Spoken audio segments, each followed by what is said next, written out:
Hello there and welcome to today's webcast, the third in our series of our Crisis Response Initiative conversations. Communicating during a crisis, the effective strategies and technologies for engaging citizens when it matters the most. Hi, my name is Phil Bertolini and I'm the co-executive director of the Center for Digital Government, and I'm excited to serve as the host for today's webcast. Thanks for joining us, and we're going to have a great session over the next 30 minutes.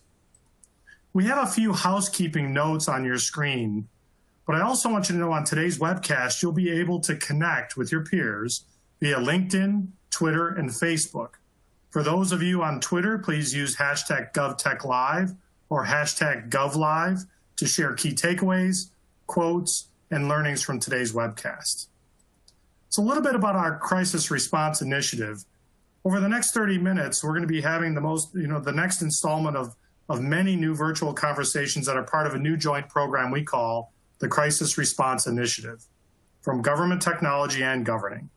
This initiative, which lives on govtech.com/crisis response and governing.com/crisis response, aggregates data, news, virtual conversations like today's, and industry resources to equip government leaders with tactics to respond to crisis and the new normal ahead. Joining me today to discuss this topic are Irvin Rogers, the CIO from the state of Ohio. Welcome, Irvin. And Rafael Mena, the CIO from Orange County, Florida. We're not going to go over bios for these folks, but trust me, they're very accomplished and very much experts in this area. But what I would like to do before we get started is just give you a brief agenda of what we're going to cover today. We're going to do introductions. I'm going to set the stage with the Government Communications Challenge. We're going to go into the state communications strategy. It's a fireside chat with Irvin and I. Then we'll go into the local government communications strategy, the fireside chat with Rafael and I. And then all three of us are going to do a chat to close out the webinar, and then we will close from there. So let's go ahead and get started. Communicating in a crisis is always stressful and somewhat difficult. For years, governments have been working on the necessary communications planning and execution to ensure that people get the information they need at the time they need it. Most governments have planned effectively for physical crises like tornadoes, wildfires, earthquakes, or hurricanes. There was a point in time when the avian flu was expected to hit the US, and governments began pandemic planning for the potential scenario where government employees could not come to work to provide essential services. No one could have ever planned for what was to come. The current crisis of the COVID-19 pandemic descended upon governments in the blink of an eye, forcing government employees to work remotely but still provide services. Communications became a much valued commodity in order to weed out misinformation and provide the facts. This Lunch and Learn will delve into the topics which our expert speakers are just well versed in and understand the nuances of what happens in state and local government. So let's go ahead and begin our fireside chat. So I'd like to welcome Irvin into the conversation. Sir, it's great to have you with us today. But I'm going to throw the first question. Great to have you. How should CIOs leverage their relationship with their communications teams? Because we know that CIOs work very closely with communication teams to actually help them maintain a consistent message and maintain credibility by making sure the right facts are getting put out to the people. What's that relationship look like?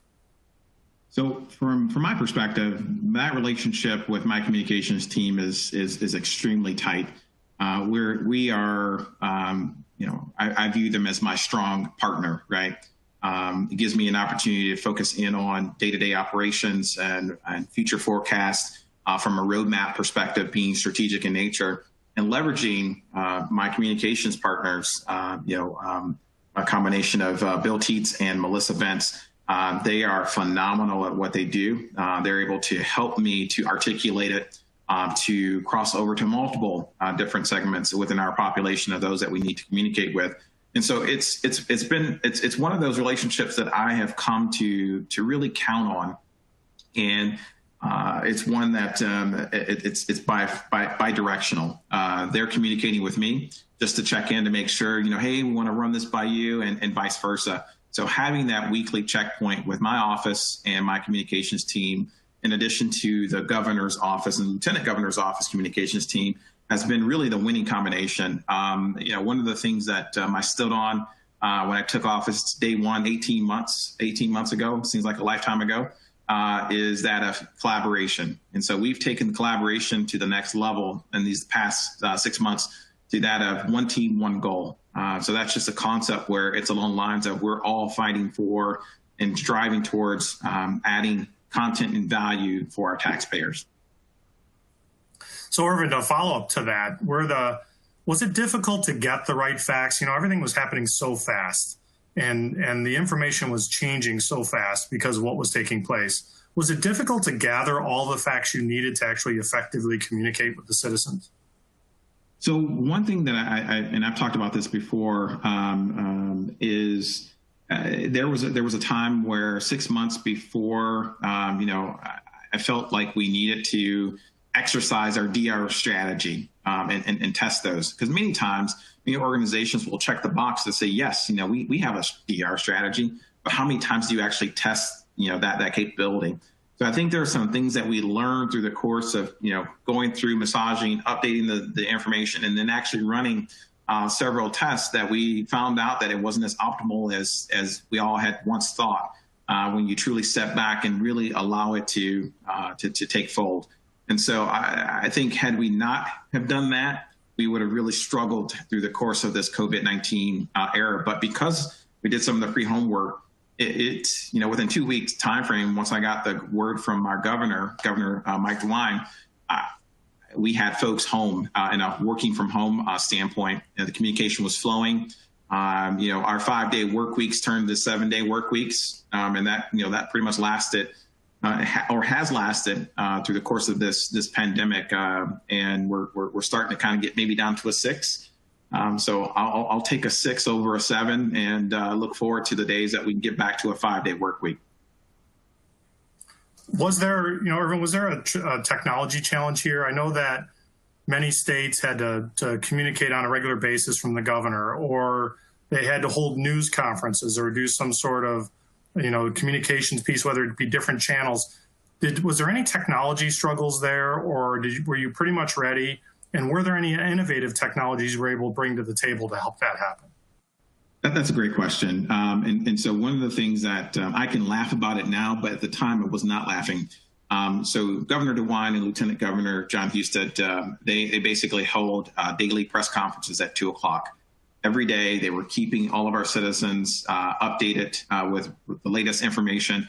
Well, from an IT standpoint, that's not necessarily a producer kind of an element that you would typically perform. And so we had to get really innovative, because the first couple of press conferences, the governor crashed the internet.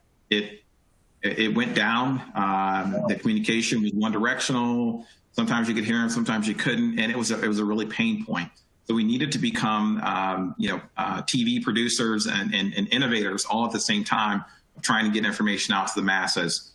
And so we on the fly started to acquire technology, working with our various teams. But we procured a streaming service through one of our cloud vendors in AWS in order to provide that capability.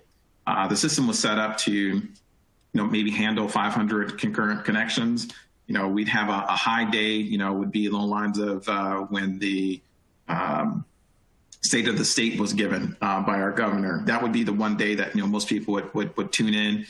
Some of the Senate hearing committees, folks would tune in, but that 500 was the peak. We went from 500 to almost 250,000 connections at one time. And so that's not something that you can just handle with traditional IT. You have to be creative and innovative. And that was one of the things that we needed to do. And then it just continued to get more dynamic in nature, because ultimately we had an interpreter, we had the press corps that needed to be included. So you had all these various dynamics. And, I never would have thought that I would have the opportunity to put TV producer on my resume as we continue to move forward. But I can say that we perfected it pretty quickly.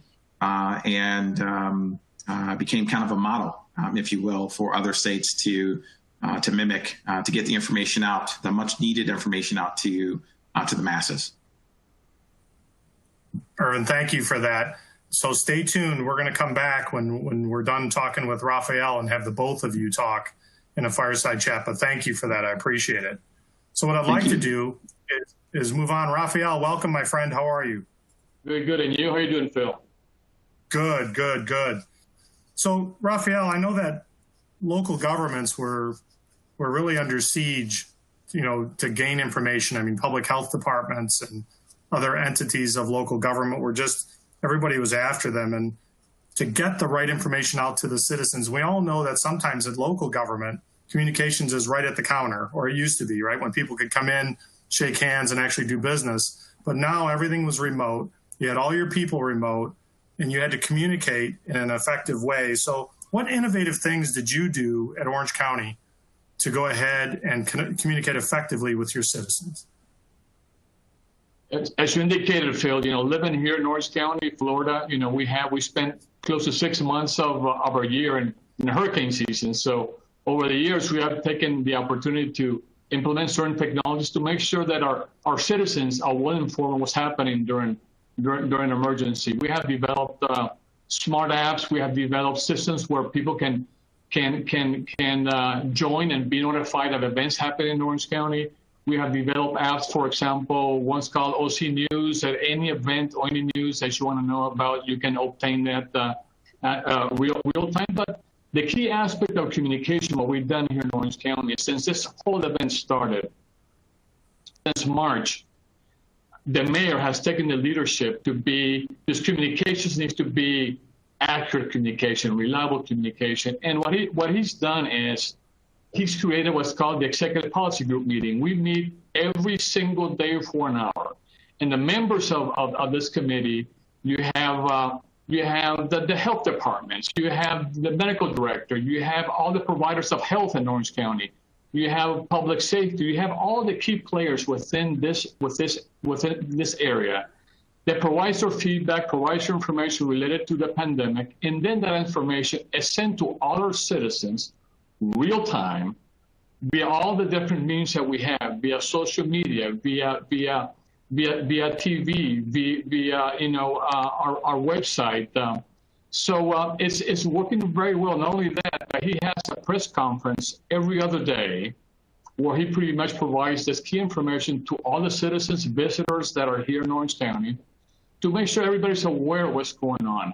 He has created multiple campaigns to try to educate the folks with respect to what's happening in Orange County. So utilizing the technology, utilizing the virtual capabilities that we have implemented over the years, but never used in this manner, in this capacity, to make sure that everybody's informed. So those are things that we've done in Orange County in the last since March.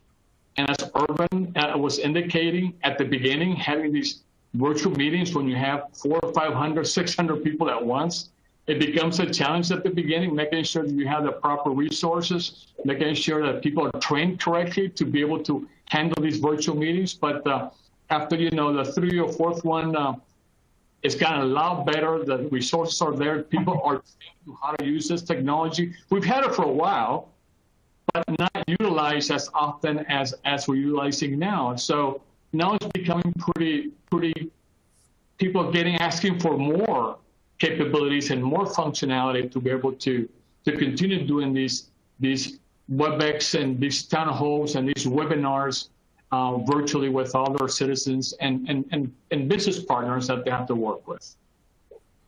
So Rafael, let's stay there for a second, because you talked about some really super innovative ways that you were able to communicate.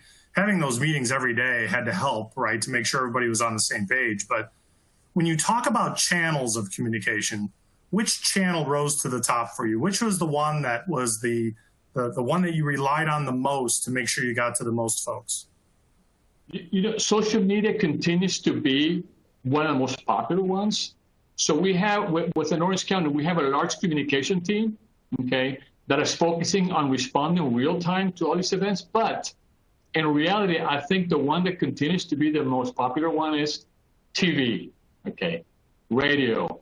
These meetings these press conferences that mayor has on every other day are actually handled by the different medias within Orange County, are constantly viewed by the citizens and very appreciated by the citizens.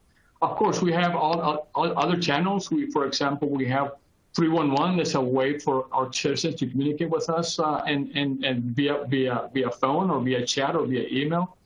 Email also is another method that we get a lot of emails to the mayor's office that we respond to real time.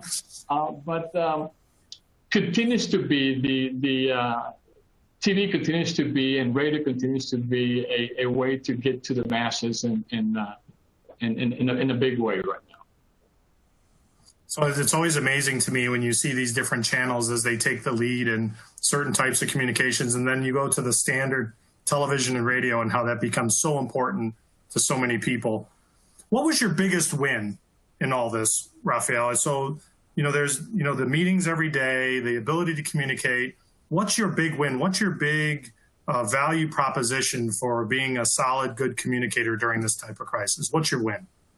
The win, I should say, is what's been key is having someone respected like our mayor take the leadership of being able to communicate this message that is being provided by all the leaders with this pandemic in Orange County, and being able to provide that information across the different channels that we have, be able to communicate with our citizens. And also one of the things that we learned that's very important also is it has to not only be, it needs to be also provided in multiple languages, okay, especially here in Orange County where we have a lot of Spanish speaking and Creole, and also have folks to be able to provide sign language and all these different, trying to comply with all this ADA requirements so everybody can get this information in real time in an efficient manner and accurately from one voice is so important. Excellent. Thank you for that, Rafael. And, I think you bring up a very important point too, is there's nuances to each community in regard to how you need to communicate, who's going to be able to receive that communication, different languages, as you mentioned before. And I think the whole issue of ADA is going to be something that governments that coming out of the crisis is something they're going to definitely want to make sure that they're measuring longer term. So thank you for that. Now I'd like to bring you and Irvin back in if I could.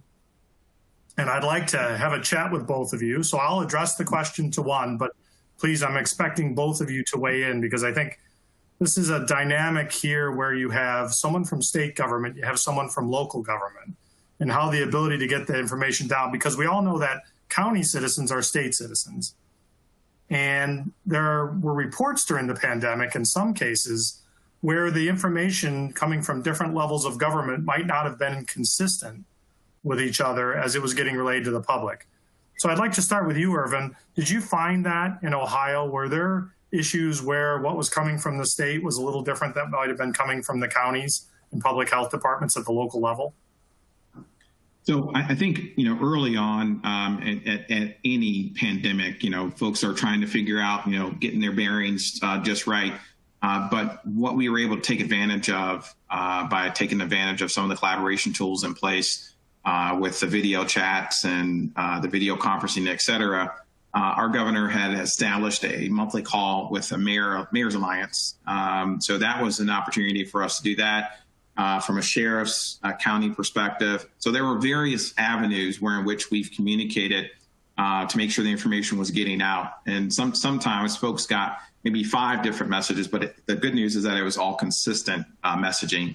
One of the things that I like what we do here in Ohio is bringing together a steering committee of folks that are industry experts, that are in the fields. The other thing is representatives from state government and, those from the governor's office, and then obviously technology.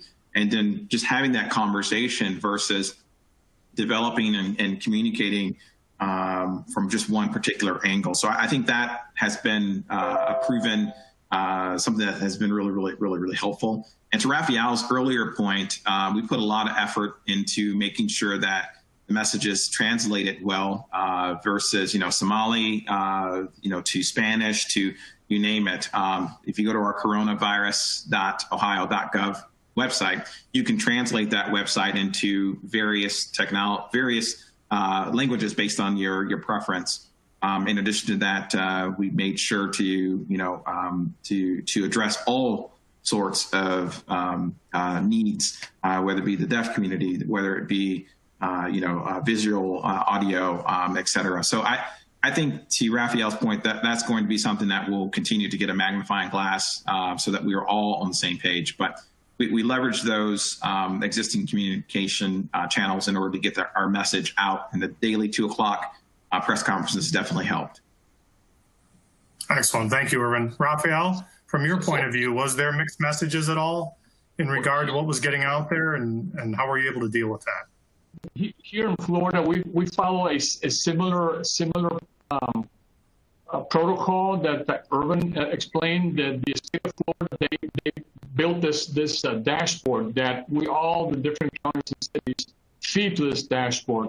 So we utilize the dashboard that the state creates for us to be able to determine the number of cases, lots of cases, how many, all that information related to the pandemic.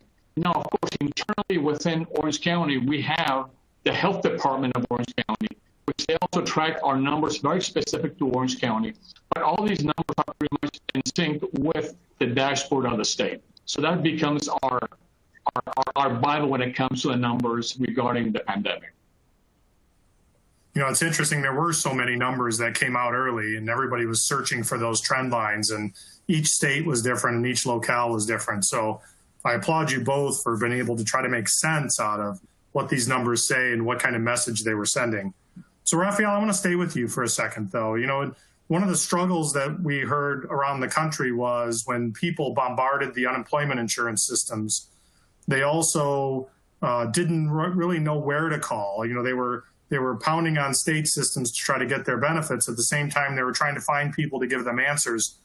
Did you struggle with that in Orange County? Did some of that information or some of those concerns flow down to county government? And did that overwhelm your contact centers? Did you have any struggles there?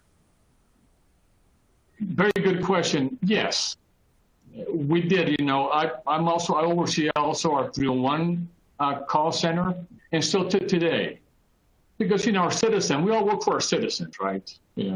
And they sometimes don't understand the difference between the state and local government. They're confused, and yes, we get thousands of calls a day of people asking about unemployment, their checks. Plus, also within Orange County, our mayor has been very sensitive of providing some of those CARE Act funding to help small businesses and help also our residents in need. So we have created these programs that pretty much implement on our website where we're trying to help our citizens, give them funding. For our residential, it's $1,000 if you comply with all the requirements, and for small businesses, $10,000. So you can imagine all those programs also, all the that we're getting also goes to our call center. So yes, our call center has been very, very, very busy regarding the questions that we're getting from the citizens. That, like I said, not only related to Orange County, but also related to some of the systems over at the state. Thanks, Raphael. Irvin, from your perspective, were your call centers bombarded when the whole push towards getting unemployment insurance or benefits for the people or other systems that may have been impacted by the pandemic?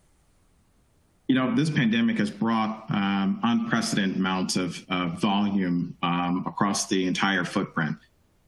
You think about it, and if I take my own household, I've gone from having no one here during the day except for the dog, to my wife working from home, 2 college students that got their dorm stays ended early, so they were home, and eventually I started work from home.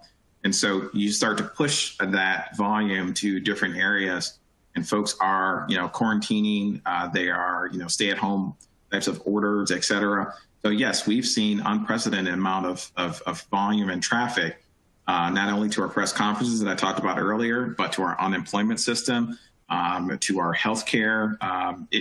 Yes, unequivocally, we have seen some things where a system, you wouldn't build it for this types of volume because that would be just a waste of resources, right? But I think as we continue to move forward, especially with our Cloud Smart initiative, we will continue to architect those applications so that there's dynamic scale as we continue to realize the benefits of that architecture. Excellent, thank you.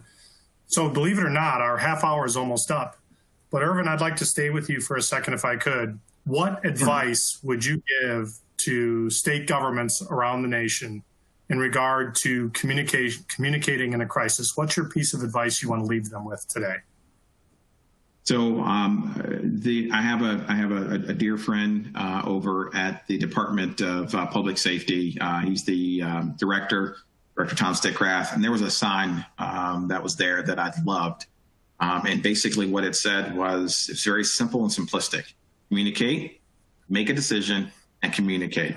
So making sure that you are communicating and you're making timely decisions is going to be critical in any pandemic or any types of emergency. It's better to make a call than not to make a call because you can always go back and make some adjustments, et cetera. But communicating, overly communicating to all sorts of various audiences and partnering with your communications team. They're going to know different elements and pockets that you may not think through or think about. So leveraging all of the tools in the tool belt would be my strong advice. So communicate, make a decision, communicate. Excellent. Thank you, Irvin. Raphael, advice for county governments across the nation in regard to what they need to do to communicate in a crisis and what they need to do coming out of that crisis to communicate as well. I agree with Irvin what he just said. It's about making sure that the citizenship knows what's going on. But I would just add one more thing. Listen. Be listening clearly.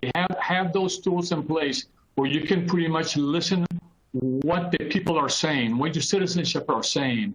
Okay. Have the ways to track that information, analyze that information, make your decisions, and communicate it quickly. That to me is the key. Communicate. Use all the tools, the technology available to be able to keep your citizenship informed. But key, let's listen to what they're saying, okay, to be able to respond to the citizenship in a proper way. That's a great point, Raphael. Yes, and guys, I wish we had more time today. We're close to the end of our half hour, but I learned that Irvin is a former Michigander, so it's great to have that connection with you. Raphael, I've known for 20 years, and the two of you understand exactly what it takes to be a CIO in government today, especially during a crisis and what's going to happen coming out of the crisis. And what I look forward to is more conversations with the both of you to see where government's going to go and what's going to be that next thing, because we all know this won't be the last crisis that everyone has to deal with. So learning from the lessons of what's happened in this pandemic, I think, is going to be very important over time. So to be respectful to our time commitment, we're going to have to wrap up here. And the first thing I'd like to do is thank you, Irvin. Thank you, Raphael, for sharing your insights today.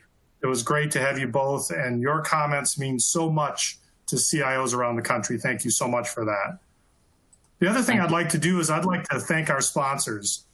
We have Cisco, IBM, VMware, Alteryx, DLT, Oracle, DocuSign, Elastic, Red Hat, and Tenable for making this entire discussion possible. And these important topics are so important to CIOs around the country, and to have great sponsors and partners like these to help get the word out is very important. And last, I would like to say thank you to the audience for spending time with us. Please come back on July 29th for the fourth installment of our series entitled Leading During a Crisis, Exploring Best Practices and Leadership Tactics to Respond in a Crisis Situation. So to all of you from us here at Government Technology and the Center for Digital Government, I want you all to have a great day. Thank you.